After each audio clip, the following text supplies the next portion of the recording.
In a world where information is easily accessible, it's hard to imagine a society where the flow of information is strictly controlled by the government. Yet, in North Korea, that is the reality for its citizens. From a young age, they are taught to worship their leader and believe that their country is the best in the world. But how exactly does the North Korean regime brainwash its people? In this video, we will explore the methods used to indoctrinate the population and the impact it has on their lives. Get ready to delve into a world where propaganda reigns supreme and free thought is a foreign concept.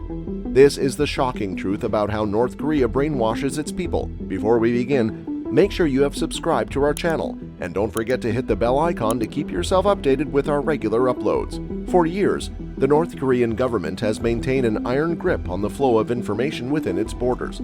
Access to the internet is severely restricted, and the only media allowed is heavily censored and controlled by the state. The result is a population that is largely cut off from the outside world and has little knowledge of what life is like beyond their borders. But the regime's control over information doesn't stop there.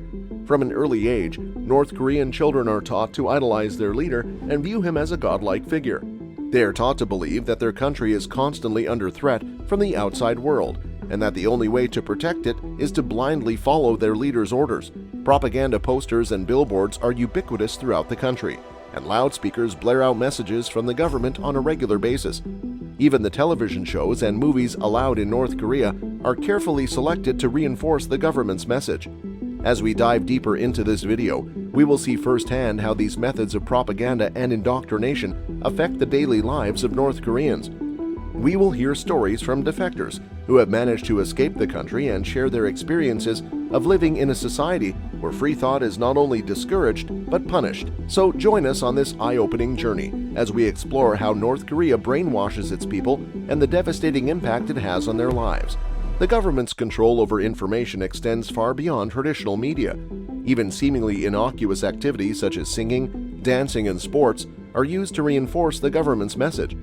For example, the mass games held annually in North Korea are a spectacle of synchronized dancing and gymnastics, but they are also a carefully choreographed display of patriotism and devotion to the regime.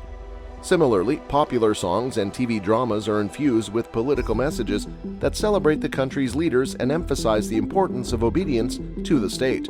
But perhaps the most insidious form of propaganda is the constant surveillance that North Koreans live under. Citizens are encouraged to inform on one another, and any expression of dissent is met with swift punishment. This creates an atmosphere of fear and paranoia, where even the most innocuous actions can be viewed as subversive. This is a story of manipulation, oppression, and the incredible resilience of the human spirit in the face of adversity. So let us first hear first-hand accounts from defectors who have lived through the regime's indoctrination and see the impact it has on their lives. 1. Control of media. The North Korean government exercises complete control over all forms of media within the country. This includes television, radio, newspapers, books, and the internet. The government censors and regulates all media content to ensure that it aligns with the official government narrative and ideology. The state-run media is the primary source of information for North Koreans, and it is heavily biased in favor of the government. The content often features exaggerated or false information that promotes the government's achievements and ideology, while portraying other countries, particularly the US, as enemies of North Korea. Foreign media is not allowed within the country, and internet access is strictly controlled and monitored. Only a small percentage of the population has access to the internet, and the content is heavily restricted. Access is primarily granted to government officials and the wealthy elite.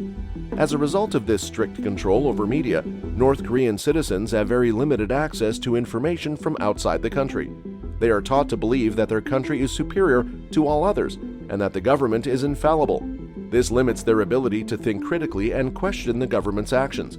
In conclusion, the control of media is a key aspect of the North Korean government's propaganda and indoctrination efforts.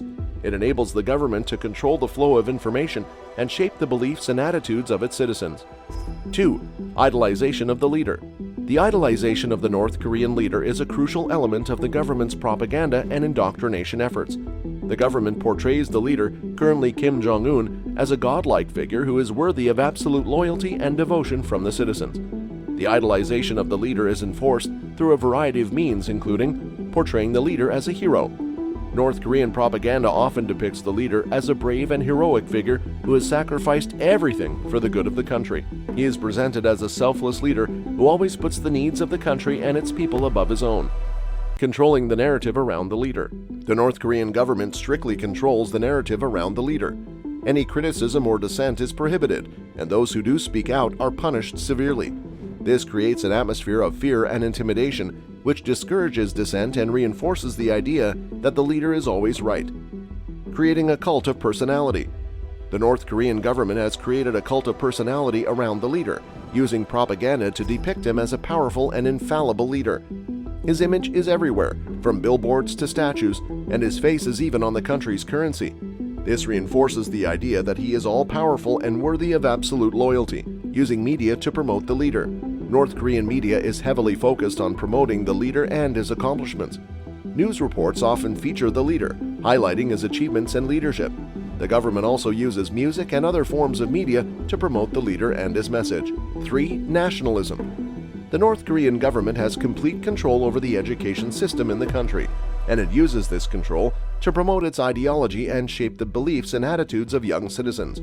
The government controls what students learn, how they learn it, and the materials they use to learn. The education system in North Korea emphasizes the importance of the government's ideology and the country's history. Students are taught to believe that North Korea is the best country in the world and that the government is always right. They are taught to be proud of their country and its achievements, and to view outsiders, particularly Americans, as enemies. The education system is also used to promote loyalty to the leader. Students are taught to view the leader as a heroic figure who is worthy of absolute loyalty and devotion. They are taught to believe that the leader is always right, and that any criticism or questioning of his leadership is tantamount to treason. The education system also serves to reinforce the government's control over the population.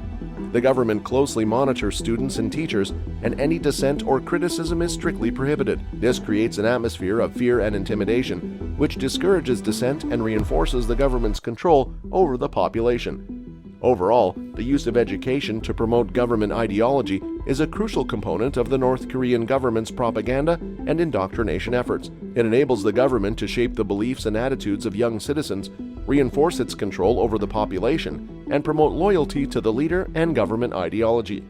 4. Fear and intimidation. The fourth point, which is the use of propaganda and censorship to control information, is another key aspect of the North Korean government's propaganda and indoctrination efforts. The North Korean government strictly controls all forms of media in the country. It uses this control to limit access to information and to promote its own propaganda. The government carefully censors all content, blocking any information that is critical of the government or its policies. Propaganda is used to portray the government and its leaders as heroic figures who are working tirelessly to make the country great. It is also used to promote loyalty to the government and to reinforce the idea that the government is always right. The government also uses propaganda to vilify outsiders, particularly the United States, portraying them as enemies of the North Korean people. This reinforces the idea that North Korea is under constant threat from outside forces and that the government is the only thing standing between the people and destruction. Do let us know in the comments down below. What do you think of this video? And hit the thumbs up button if you liked it.